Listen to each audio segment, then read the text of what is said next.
अस्सलाम वालेकुम everyone, good morning. आप देख रहे हैं Kohinoor at 9 with your very own host Farah Hashmi. अगस्त का महीना स्टार्ट हो चुका है। जैसे हम सबको पता है कि बहुत ही पेट्रोटिज़म आ जाती है अगस्त के मंथ में। 14 अगस्त भी करीब है, बच्चों के लिए बहुत इम्पॉर्टेंट है। वो झंडियाँ लगाना, वो अपने घर पे झंडे लगाना, वो उस तरह की एक फीलिंग एक इस मंथ में तो स्पेशली जब आप कोई मिली नगमा सुनते हो तो आपका जो प्यार है, मोहब्बत है, हर साल होता है, हर दिन होता है, मगर इस महीने में कुछ ज़्यादा खूबसूरत जज्बे के थ्रू आता है। और आज ये तो चले हम साथ साथ ये 14 दिन पूरा महीना हम सेलिब्रेट करेंगे, लेकिन आज बहुत स्पेशली सेलिब्रेशन है मेरे सेट पे। वो इस वजह से क्योंकि आज जो गेस्ट मेरे सेट पे मौजूद हैं, मुझे सबका तो नहीं पता लेकिन मैं उनकी डाई हार्ट फैन हूँ और अभी तक हूँ। He is my only most favourite singer in Pakistan. और मुझे बिल्कुल नहीं पता था कि आज वो मेरे शो पे आ रहे हैं। I am super excited. और अगर इस शो में, इस इंटरव्यू में मुझसे कोई थोड़ी छोटी मोटी गलतियां हो जाए तो समझ जाएगा आपकी होस्ट ओवर एक्साइटेड है। अगर मैं बात करूं हिंट देने की कि आज कौन है जिसने आपकी होस्ट को नर्वस कर दिया, एक्साइटेड कर दिया, तो जनाब उजिया मजाजा, कुछ याद है कितना लेवल वाला सॉन्ग होता था। इट्स काइंड ऑफ के वो हमेशा सुपर डुपर हिट रहेगा जब तक ये गाना आप सुनते हो। इट्स काइंड ऑफ कि अभी भी नया है। या फिर मैं बात करूँ बिन तेरे क्या है जीना। अच्छा, अब तो पता चल गया कौन है, तो लेट्स वेलकम हिम। अस्सलाम वालेकुम, हमारे साथ हैं जवाद अहमद। वालेकुम अस्सलाम, बहुत शुक्रिया आपके बुलाने का। Sir seriously it's kind of पूरे सेट पे एक जश्न है। 14 अगस्त से पहले जश्न हो गया बिकॉज यू आर है, क्योंकि आप जिस तरह के सिंगर हैं उस तरह का, उस लेवल का अभी तक आई गेस हमारी यूथ को नहीं मिला है। आई एम वेरी हैप्पी कि मैं उस टाइम पे आपके सॉन्ग सुने कि जब आजकल की जनरेशन नहीं सुन सकी। आजकल तो रैप और पता नहीं क्या क्या आ गया। आप आई डोंट नो कि मैं किस तरह से आपको इंट्रोड्यूस कराऊं, but seriously thank you so much for coming on my show. बहुत शुक्रिया, thank you so much for inviting me here. Sir अगर हम बात करें कि सबसे पहले जो हमारी ऑडियंस जानती है, जिनके लिए बहुत एक अच्छा सरप्राइज़ था आपकी तरफ से कि आपने अपनी एक पार्टी बनाई है माशाल्लाह, बराबरी पार्टी के नाम से। यू आर चेयरमैन ऑफ बराबरी पार्टी। तो ये म्यूजिशियन से, सिंगर से पॉलिटिक्स का सफ़र कैसे? अच्छा, असल में ना पॉलिटिक्स हमेशा से मैं करना चाह रहा था। मेरे वालिदैन जो थे पॉलिटिकल साइंस के प्रोफेसर थे और मुझे लगता था कि कोई एम्पैथी थी मेरे अंदर। मुझे लगता था कि मुझे कभी ना कभी लोगों के लिए कुछ करना पड़ेगा और किसी अच्छे स्टेज पे जाके करना पड़ेगा जहाँ पे आप ज़्यादा लोगों को कैटर कर सकते हैं। तो मेरा ख्याल है पॉलिटिक्स से बेहतर कोई चीज़ नहीं होती। सोशल वर्क बहुत लिमिटेड होता है, फिलैंथ्रोपी या वेलफेयर का काम, लेकिन जो वो कहते हैं ना, there is nothing more welfare driven than politics itself. क्योंकि आप जब हुकूमत में आते हैं, पावर में आते हैं, तो आपके पास रिसोर्सेज भी होते हैं, फाइनेंस भी होता है, आपके पास एडमिनिस्ट्रेटिव पावर भी होती है, पॉलिटिकल पावर भी होती है।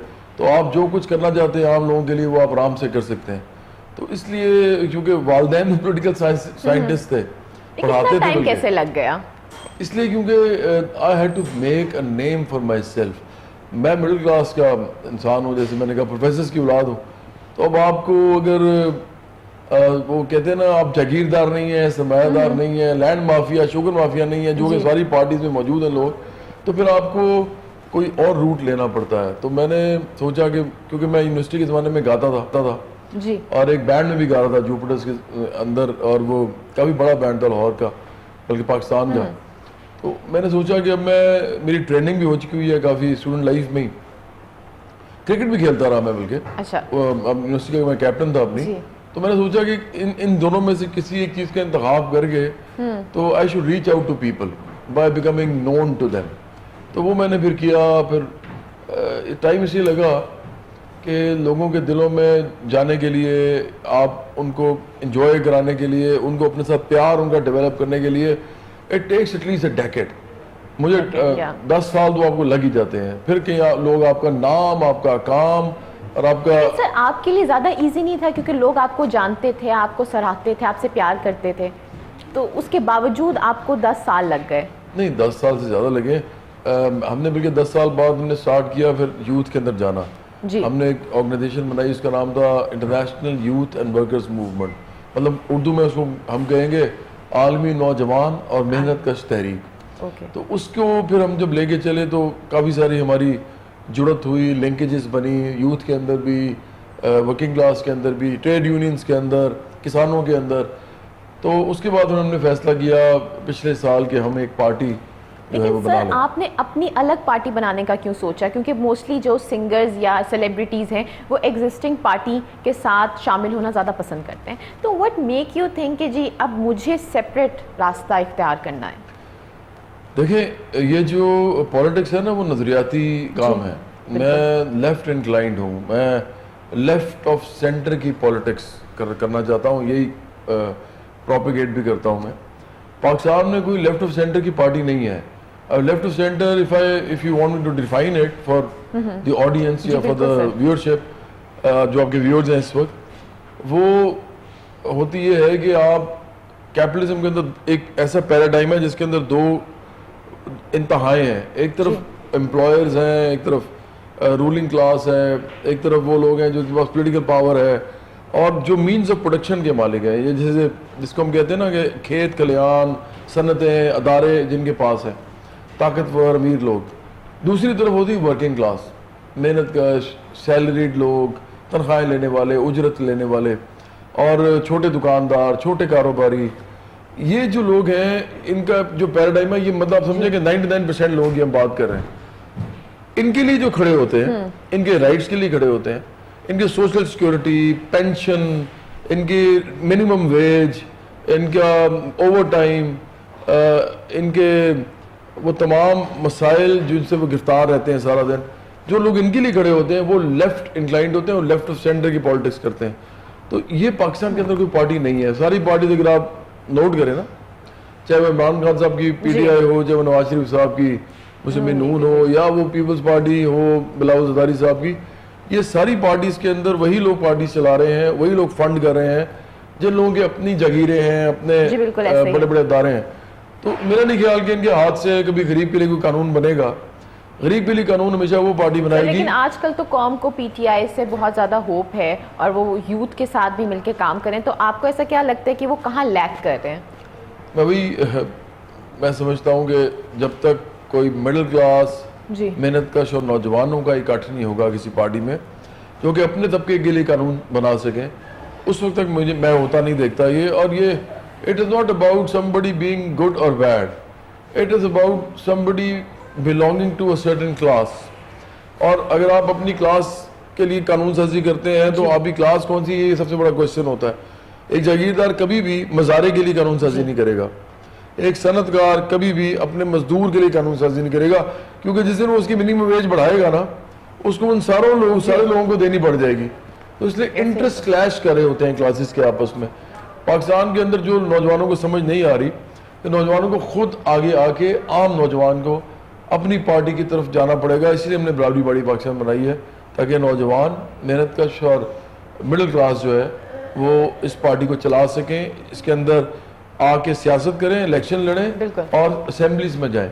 सच अ गुड अप्रोच, क्योंकि अगर हम देखें तो पीटीआई ने यूथ को एज अ फॉलोअरशिप के लिए रखा है। हाँ। उनको आगे नहीं आने दिया।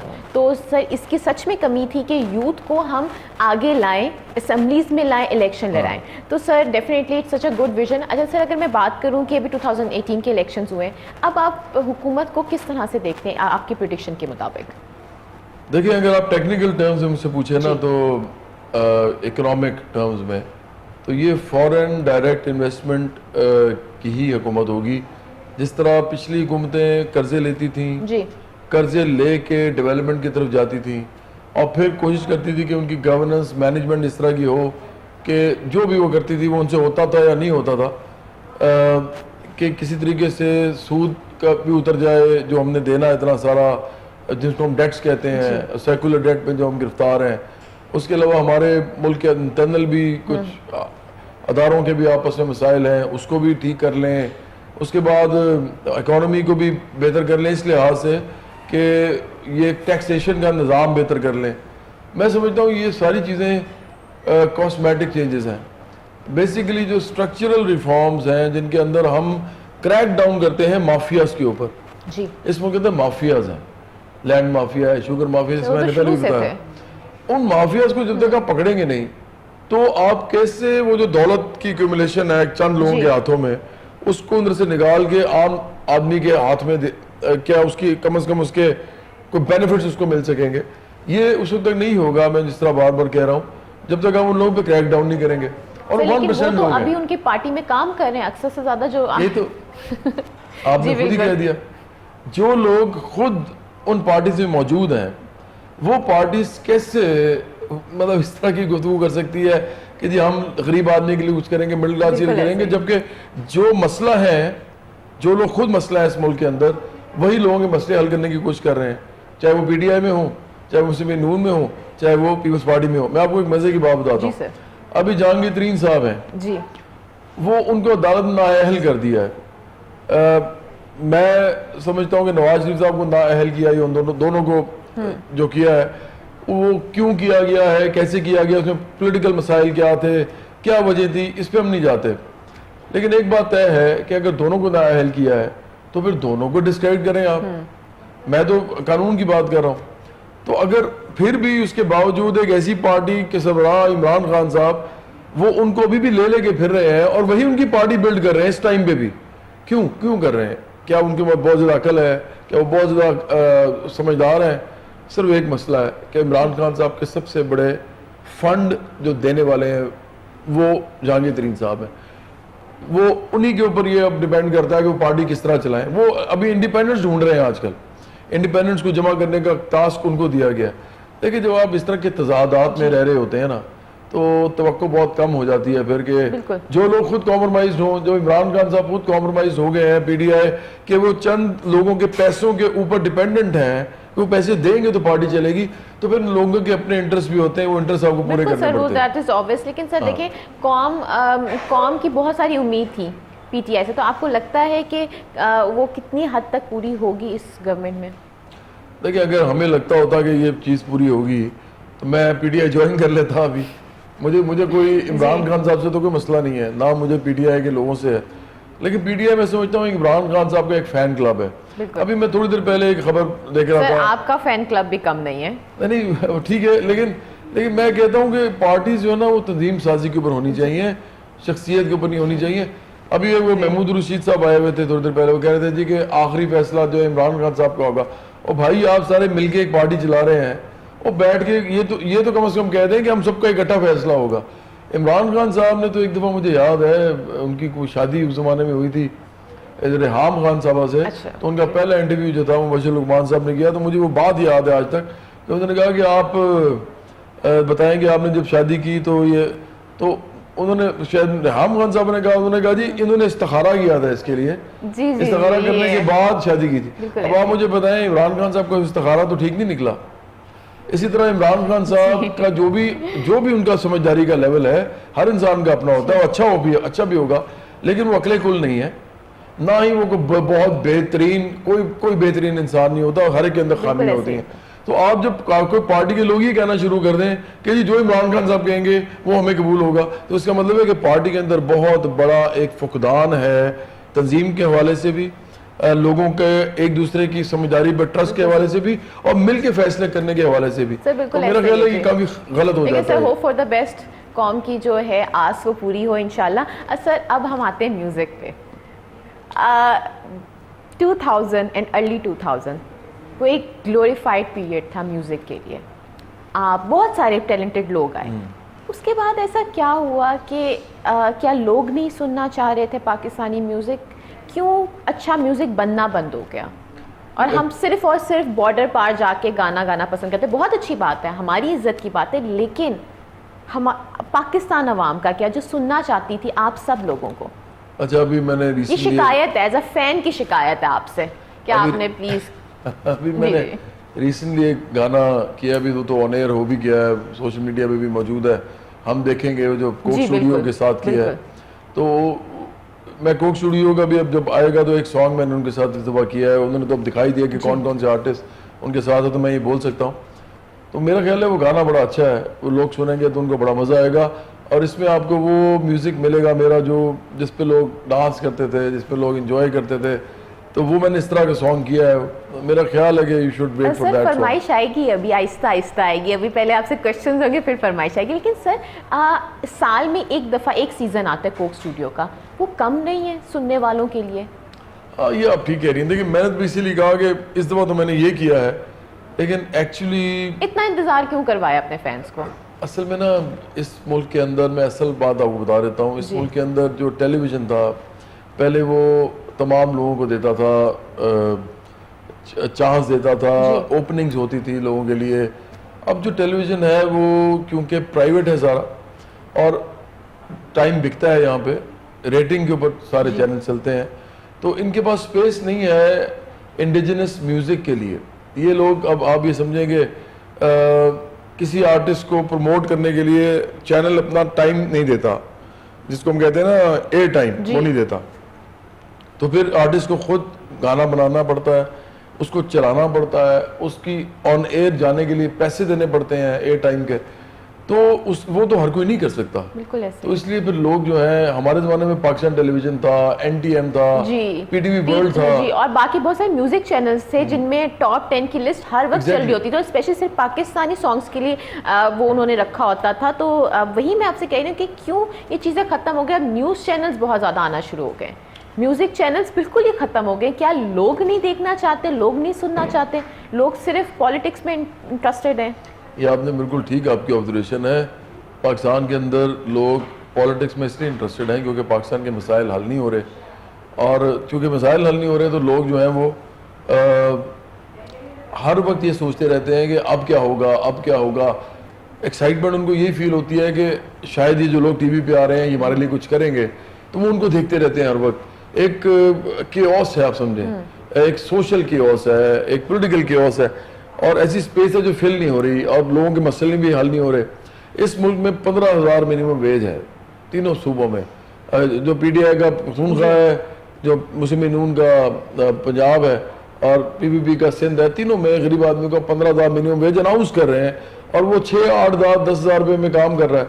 तो इसलिए मेरा ख्याल है कि इस मुल्क के अंदर न्यूज़ चैनल जो है ना, वो जब तक मसाइल हल नहीं होंगे ये सर चढ़ के बोलते रहेंगे, एक के बाद एक आता रहेगा।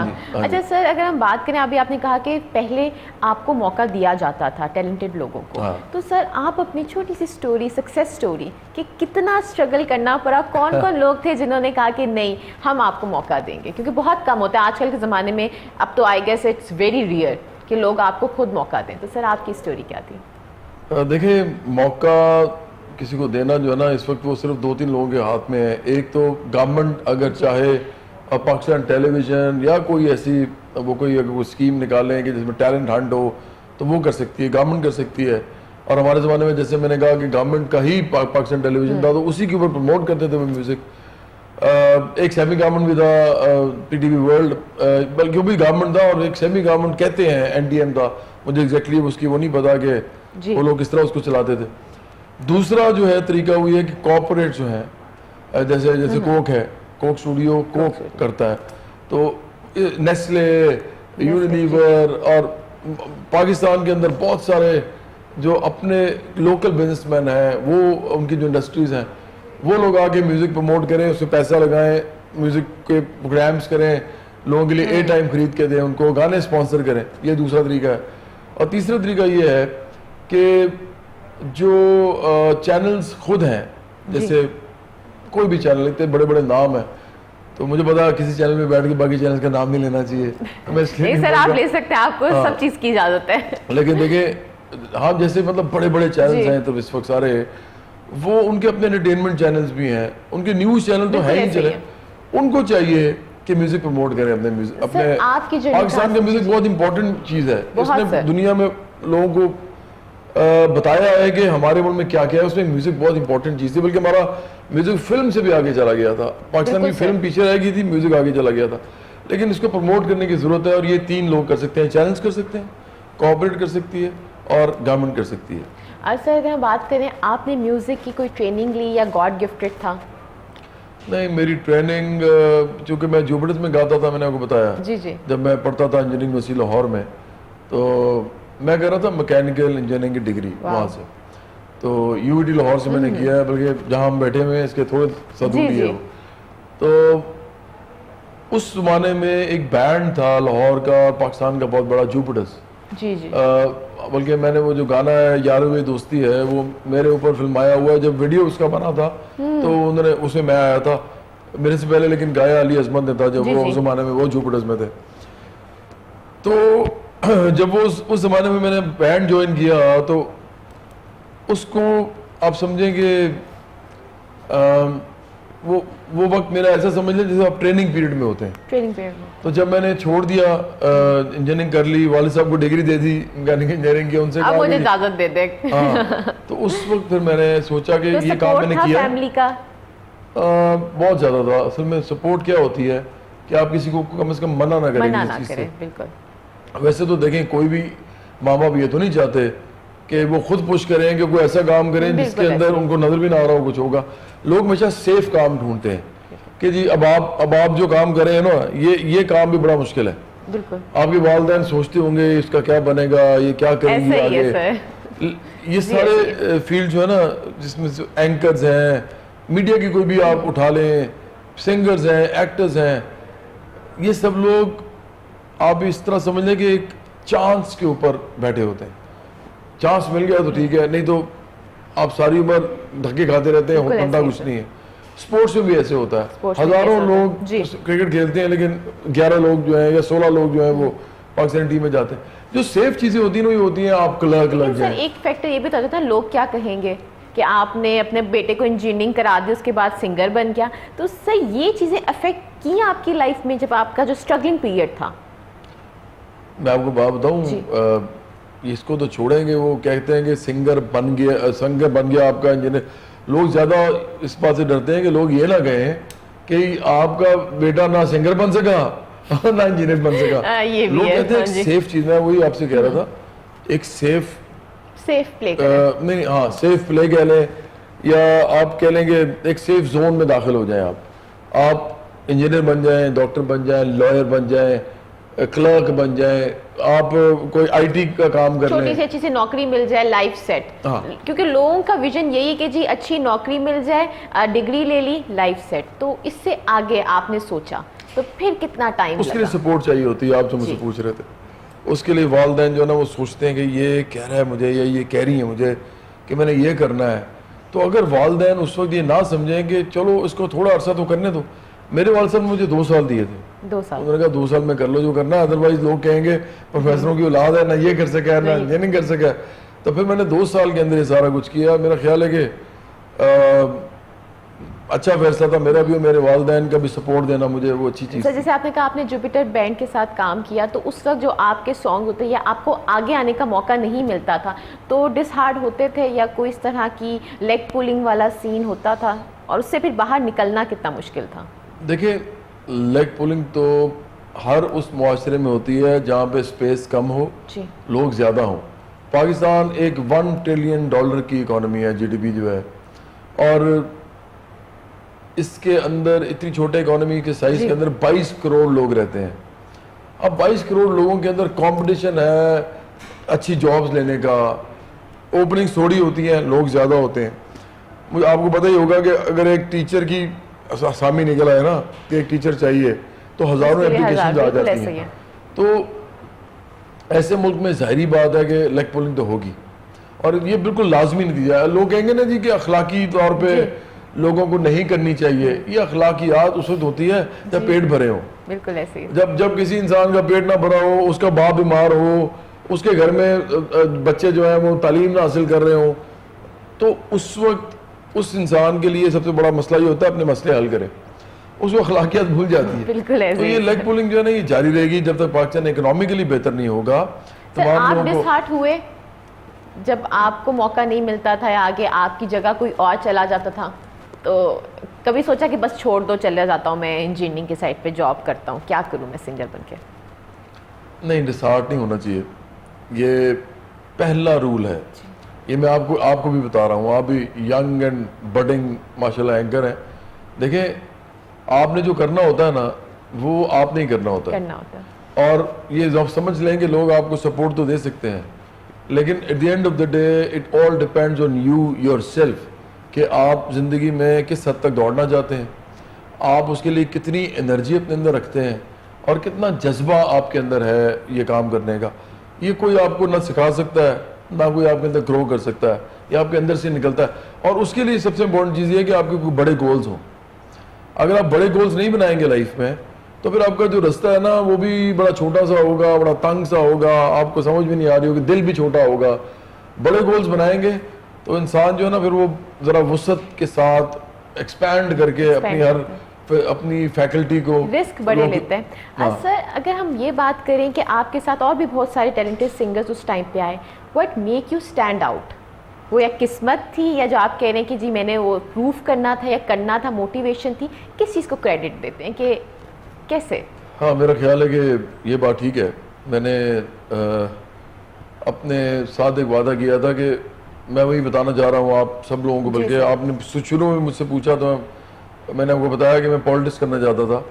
मेरे तमाम जो मेरे दोस्त हैं ना, जो मेरे साथ बैंड में थे जुपिटर्स में, मेरे जो पुराने दोस्त हैं जो मेरे साथ यूनिवर्सिटी इंजीनियरिंग यूनिवर्सिटी लाहौर में जो पढ़े हैं मेरे साथ, और मेरे रिश्तेदार, मेरे वालिदैन तो ऑफकोर्स मेरे बहन भाई भी, वो जानते हैं कि मुझे I had to do politics in the end. अब पॉलिटिक्स करने के लिए आपको अवाम के अंदर आप नोन होना चाहिए। तो जब मैंने ये गोल रखा हुआ था ना अपने सामने, बल्कि आपको सही बताऊं तो मैं आपको हंसी आएगी, मैं इतना बड़ा सोचता हूँ कि मैं सोचता हूँ कि मैं इस दुनिया के इंसानों के लिए कुछ कर सकूं। जब आप बड़ा सोचेंगे तो आप कुछ कर सकेंगे ना। तो मैं तो चाहता हूँ कि इस दुनिया के लोग खुशहाल हों, सिर्फ पाकिस्तान के नहीं, इस पूरी दुनिया में के अंदर लोगों को मसले ना हो, सेहत के ना हो, तालीम के ना हो, रोजगार के ना हो, उनको खाना कपड़ा घर उनको मैसर हो। तो वो जब आप सोचना शुरू करते हैं तो आपको खुद ब खुद आपके गोल इतने बड़े हों तो रास्ता मुतय्यन होना शुरू हो जाता है, नजर आना शुरू हो जाते हैं आपको। तो सर आपको ऐसा फील हुआ था या ऐसी कोई प्रिडिक्शन आपने की थी कि आपका जो फर्स्ट एल्बम इतना सुपर डुपर हिट होगा? सर उसके बारे में बताएं। चले जी गाने बना दिए, अच्छा लगा सुनने में, इट वॉज अमेजिंग, जो रिस्पॉन्स आया था उजिया मजाजा की, उसकी वीडियो व्यूअरशिप, उसकी कसेट, उस ज़माने में हम कसेट होता था, लाइक हमारी जनरेशन को नई वाली को बिल्कुल नहीं पता, तो उस वक्त कसेट हमें लेनी पड़ती थी, और इवन कि वो मिलना जो सर की एल्बम थी वो बहुत मुश्किल था, कहना पड़ता था जी प्लीज़ अंकल कसेट ला दें हमें। तो इतना अच्छा रिस्पॉन्स। आपको नहीं पता होता कि आर्ट की जो प्रोडक्ट होती है ना, उसका कुछ पता नहीं होता उसका क्या बनेगा। आप बस अपना अच्छा काम करके निकाल देते हैं उसको। It all again depends on the sensibilities and cultural sensitivities of those people, aesthetics of those people who are either listening to you और watching you on the screen. तो आप उसके बारे में कुछ नहीं कर सकते, आपको you have to keep your fingers crossed and wait.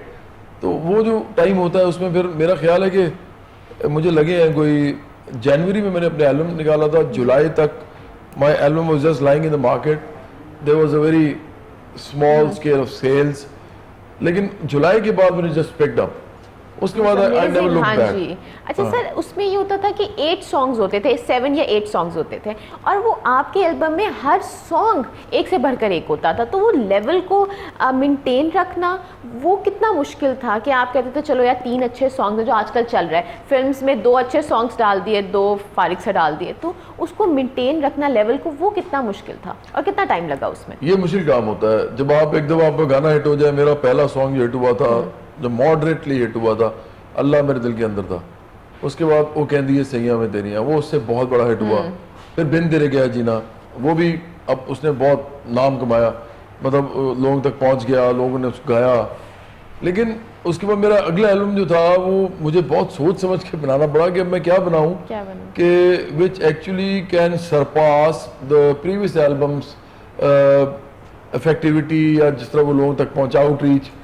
तो फिर मुझे उचिया मजाजा वाली, ढोलना, रहे ना रहे ये जीवन कभी, दोस्ती जगह जो सॉन्ग है, फिर इस तरह के बहुत से सॉन्ग, मेहंदी, उस तरह के सॉन्ग बनाने पड़े। तो मुझे पता है कि बड़ा वो कहते हैं ना खून और पसीना आपका जो है ना वो लगता है। यही तो मसला, लोगों को लगता नहीं, लोगों को लगता है मीडिया में जो लोग हैं ना वो तो बस उनके लिए यूं चुटकियों वाला काम होता है। नहीं, बड़ा कंपटीशन होता है, मतलब it's an open field, anybody can just come in and you know produce better music. तो आप सर अगर हम आपकी वीडियोस की बात करें, सॉन्ग वीडियोस की, वो भी बहुत कमाल होती थी। तो आप मुझे ये बताएं कि वो आइडियाज़ आप खुद जनरेट करते थे या फिर उसके पीछे टीम का हाथ था? कैसे आप कहते थे कि इस, क्योंकि सॉन्ग आपके बहुत डिफ़िकल्ट और डिफरेंट होते थे, तो उसको पिक्चराइजेशन में लाना इट्स अ आर्ट। तो वो आप किस तरह से, क्या होता था? देखिए मेरे डायरेक्टर्स अच्छे थे। मैंने शुरू में काम किया है एहसन रहीम के साथ। जी। आमना खान और एहसन रहीम ने मेरे एक और सॉन्ग, एक इकट्ठा भी सॉन्ग बनाया, दोस्ती। उसके बाद जवाद बशीर के साथ मैंने बहुत जी, काम जी। किया। तो ये वो लोग हैं जो खुद भी उस वक्त स्ट्राइव कर रहे थे। इनके अपने लिए भी एक स्ट्रगल थी और ये लोग कुछ करना चाह रहे थे। तो आई वॉज लकी कि हम सब लकी थे कि हम सब एक इकट्ठे साथ आ गए, एक प्लेटफॉर्म पे आ गए। इंडस्ट्री ग्रो करी थी, हम जी। साथ साथ चल रहे थे। तो we probably helped each other and supported each other in a way that when we were exerting for ourselves, we were giving a support system or providing a support system to the other artists also. तो मेरा ख्याल है कि ये वो चीज़ थी जो जिसकी वजह से हम सबको फायदा हो गया। तो डायरेक्टर्स अच्छे थे, उन्होंने, मैं साथ बैठता था, मैं स्टोरी बोर्ड हमेशा डिस्कस करता था। मेरी मर्जी के बगैर स्टोरी बोर्ड नहीं बन सकता था, ये चीज़ें थी। क्योंकि मेरा ना एक मसला वो भी था कि मैं कुछ चीज़ें मैं कल्चरल डोमेन के अंदर रहते हुए करता हूँ। मैं ऐसा कोई म्यूज़िक नहीं करना चाहता था जो फैमिली ना देख सके। मैं ऐसे कोई लफ्ज़ नहीं गाना चाहता था जो बुरे लगे लोगों को। तो मुझे बहुत सोच समझ के, प्रोफेसर्स की औलाद होने का एक ये भी होता है कि जी। वो भी आपको देख रहे होते हैं कि ये हमारा बच्चा जो है वो किस तरफ जा रहा है। Definitely, sir. तो you have to live up to their expectations also. तो इसलिए मेरा ख्याल है कि मैंने काफ़ी मेहनत से अपना करियर बनाया और बहुत सोच समझ के बनाया और लोगों ने मुझे सपोर्ट दिया। Definitely sir, you deserve it sir. अगर हम बात करें कि पंजाबी म्यूज़िक की, तो उस टाइम पे पंजाबी म्यूज़िक को जितनी इंपॉर्टेंस पाकिस्तान के सिंगर्स ने दी, बाकी हमारा क्रॉस द बॉर्डर उतनी नहीं होती थी। और सर लोग कहते हैं कि चलो उर्दू म्यूज़िक के साथ आप ज़्यादा फेमस होते हैं, तो पंजाबी म्यूज़िक को अपना टच देना, क्योंकि ऑलरेडी उस टाइम पे और भी आपके कंपेटिटर्स थे, तो उससे अपने आप को आपने डिफ्रेंशिएट कैसे किया? अच्छा, मेरा जो म्यूज़िक था ना वो थोड़ा सा फ़र्क था।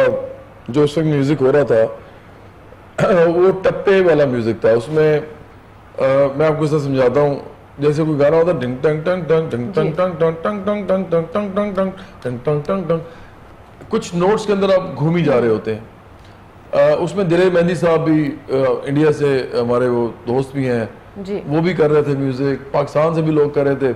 हमसे पहले कोई अलाप और हीरा ग्रुप भी थे, वो भी कर रहे थे। पंजाबी म्यूजिक जो है ना, मैंने जो पकड़ा वो थोड़ा सा फर्क इसलिए था कि मैंने मेलोडियस म्यूजिक पकड़ा। मैंने नूर जहां साहिबा को देखा कि उन्होंने क्या म्यूजिक किया था। तो अगर आप मेरा गाना देखें ना, तो अगर आप किसी और का गाना देखें, जैसे फर्ज करें दिलेर मेहंदी साहब का गाना आप उठाएं तो वो कहते हैं कि बोलो तारा रा, बोलो तारा रा, गंज लिख ढोल कर दी, बोलो तारा रा। अब ये टाना ना ना ना ना ना ना ना ना ना ना ना ना ना, आप इन नोट्स में घूम रहे हैं। मेरा म्यूजिक था ये, ओ कहंदी सैया मैं तेरी it was pure melody based. Melody होती थी जो ड्राइव करती थी। सर तो ये इस वजह थी ब्रेक जिसकी के वजह बाद से। हम आगे कंटिन्यू करेंगे और सर से सॉन्ग सुनेंगे, जो कि मैं बहुत एक्साइटेड हूँ। लेकिन जल्दी से जाएं, जल्दी से वापस आएं ब्रेक के बाद।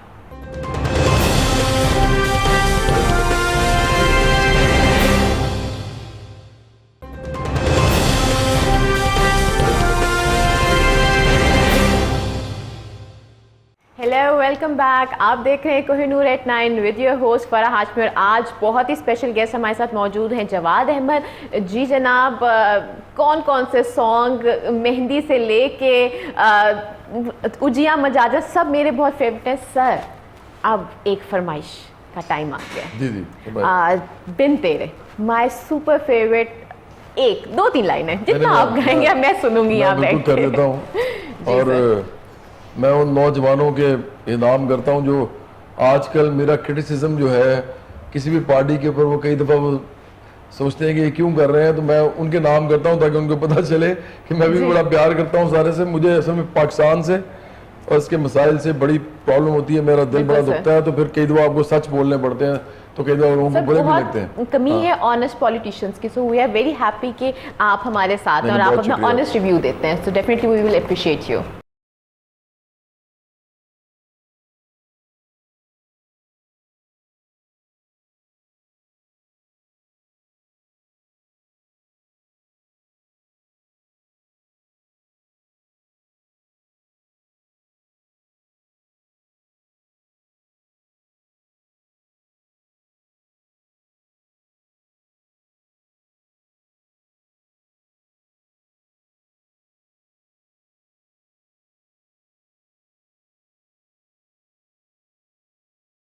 हो तो बेकार, बिन तेरे क्या है जीना।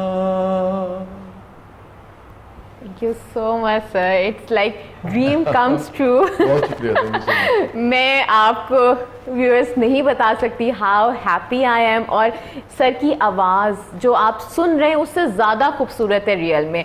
You don't need any improvement और कुछ भी नहीं सर, दिस इज़ अमेजिंग। बहुत शुक्रिया जी, thank you so much for your kind words. Sir thank you so much. अब मुझे समझ नहीं आ रहा मैं आगे क्या बोलूँ, लेकिन सर चले हम बात करते हैं कि आज के जो यंग म्यूजिशियंस हैं वो बेचारे कभी कॉलेजेस में गा रहे होते हैं, उनके पास प्लेटफॉर्म नहीं है सर। बहुत अभी भी टैलेंटेड लोग हैं, लेकिन अब वो डरते हैं आगे आने से। वो कहते हैं चलो कॉलेज लाइफ में बजा लिया, लोगों ने सुन लिया। तो सर आप उनको क्या कहेंगे, क्या उनको इसको करियर आगे प्रोसीड करना चाहिए एज एन लाइक? मैं तो बड़ा रियलिस्टिक सा मशवरा दूंगा उनको। देखें, अगर तो कोई लोग म्यूज़िक करना चाहते हैं अपने शौक से, उनके अंदर बड़ा पैशन है उसके लिए, तो वो ज़रूर करें, लेकिन उससे पहले अपनी एजुकेशन मुकम्मल करें।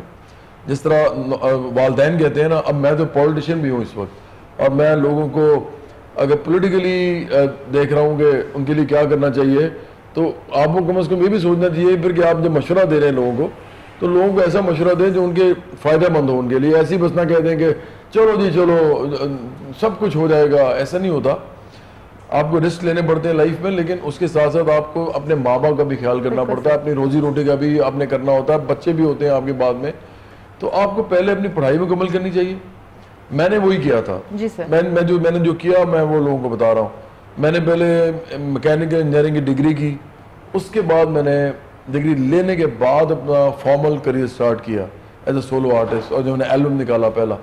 तो इसलिए मैं लोगों को कहूँगा कि वो ज़रूर करें, और करें ज़रूर, बल्कि क्योंकि देखिए आर्ट जो है वो आपके अंदर बड़ी रिफाइनमेंट लेके आता है। बड़ी खूबसूरत चीज़ है ये। इससे आपके अंदर आपका टेस्ट भी बेहतर हो जाता है, आप लोगों के साथ आपकी एम्पैथी भी बढ़ती है, आपके अंदर बड़ी सॉफ्ट इमोशंस भी आते हैं, ये सारा कुछ होता है। लेकिन at the end of the day you have to work and earn for yourself, you have to eat, you have to buy clothes for yourself. आपके अपने बच्चों के लिए तालीम सेहत का मसला होता है। वो कई दफ़ा म्यूज़िक या कोई भी ऐसी जो चीज़ है, स्पोर्ट्स वगैरह, वो आपको इतने सारे लोग ट्राई कर रहे होते हैं, बहुत कम लोगों को ओपनिंग मिल रही होती है। तो कई दफ़ा ये होता है कि आप नहीं जब कर सकते ना, तो फिर आपके सामने कुछ नहीं होता। तो लोगों को हमेशा अपना पढ़ाई मुकम्मल करनी चाहिए, अपना करियर बनाना चाहिए कोई और भी, उसके बाद ये काम करें तो ज़्यादा बेहतर है। सर स्ट्रगल करते वक्त टाइम लग जाता है। आप 6 महीने या 2 महीने के स्ट्रगल के बाद आप ये नहीं सोच सकते कि जी हम स्टार बन जाएंगे। सर अगर बात करें, अभी बहुत सारे लोग जिस तरह के कॉन्टेस्ट हो रहे हैं, बैटल ऑफ बैंड हो रहे हैं, बहुत सारी चीज़ें हो रही हैं, लोग आते हैं उसके बाद कहाँ जाते हैं ये मुझे नहीं समझ में आता। विनर भी बन जाते हैं, उसके बाद उनको काम क्यों नहीं मिलता? अभी भी हम बहुत सारे लोग रिस्ट्रिक्टेड हैं लोगों को, नए लोगों को काम देने के लिए। ऐसा क्यों सर, हम क्यों नहीं चांस दे रहे?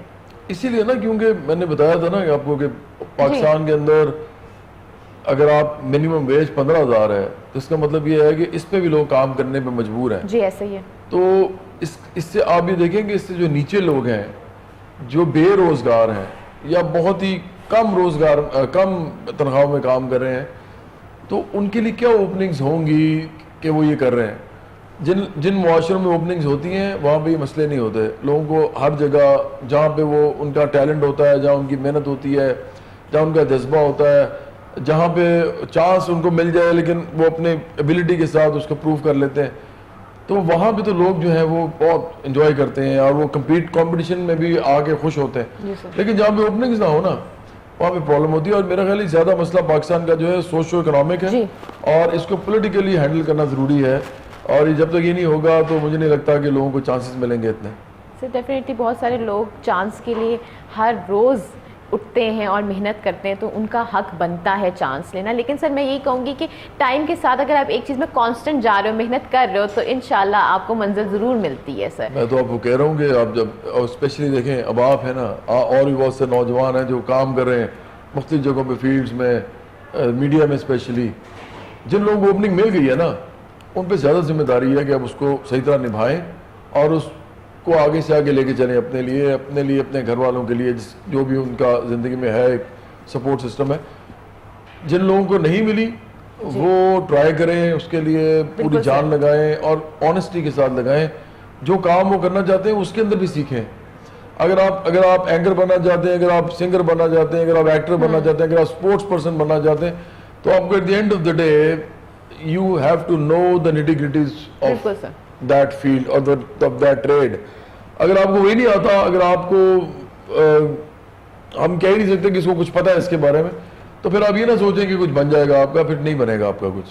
सर आपको पता है अभी शो के स्टार्ट में आई वॉज वेरी हैप्पी, अभी भी बहुत खुश हूँ, लेकिन अब ये है कि मेरा जो 1 घंटा है वो ख़त्म होने वाला है। आई फील सो बैड और आई विश कि मेरा 2 घंटे का शो था, हम और बातें करते, बट लेकिन इस वादे के साथ अगर आप मेरे शो में दोबारा आएंगे। नहीं, मैं दोबारा आऊँगा, और मैं बल्कि जाने से पहले ये बताना ज़रूर चाहूँगा नौजवानों को कि और मिडिल क्लास को, मेहनत कशों को, कि बराबरी पार्टी पाकिस्तान जो है, बिल्कुल सर, ये आपकी अपनी पार्टी है। हम आप ही लोगों में से बल्दियाती सतह पे जाके ऑर्गेनाइज करना चाहते हैं लोगों को।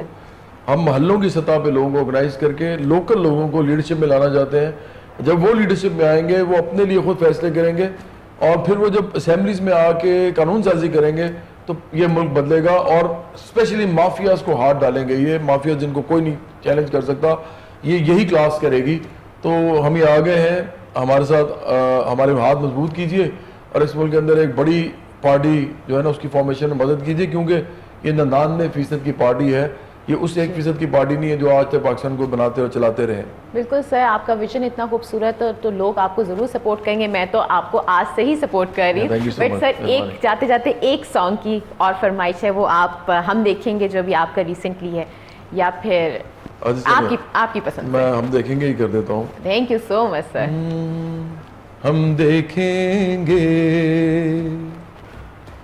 हम देखेंगे, लाजिम है कि हम भी देखेंगे, हम देखेंगे वो दिन के जिसका वादा है, जो लौहे अज़ल पे लिखा है, वो दिन के जिसका वादा है, जो लौहे अज़ल पे लिखा है। हम देखेंगे, लाजिम है कि हम भी देखेंगे, हम देखेंगे जब जुल्मो सितम के कोहे गरा रूई की तरह उड़ जाएंगे, हम महकूमों के पांव तले ये धरती धड़ धड़ धड़केगी, और अहले हतम के सरों पर जब बिजली कड़ कड़ कड़केगी, हम देखेंगे। Thank you so much sir, it's kind कि आपका म्यूजिक सुन के, आपकी आवाज़ सुन के मैं कहीं और ही थी। Thank you so much for coming on my show, and इंशाल्लाह आप प्लीज़ दोबारा ज़रूर आइएगा। इंशाल्लाह ज़रूर आऊँगा। जी नाज़रीन, शो का वक्त ख़त्म हो गया, लेकिन ये जाते जाते ये ज़रूर कहूँगी, वी आर वेरी लकी कि हमारे पास ऐसे सुपरस्टार हैं, और ये सुपरस्टार हमारे लिए कुछ करना चाहते हैं। तो ऑफ कोर्स हमें मिल के इनके विजन को सपोर्ट करना है, और एक अच्छे से अच्छे और बेहतर से बेहतर कौम बन के दिखाना है। इसी दुआ के साथ कि आप जो लोग जितनी मेहनत करें, जो लोग जो बनना चाहते हैं उसमें कांस्टेंट रहें, अल्लाह ताला आपको ज़रूर कामयाबी देगा। दुआओं में याद रखिएगा, इंशाल्लाह फिर मुलाकात होगी। टेक केयर, अल्लाह हाफ़िज़।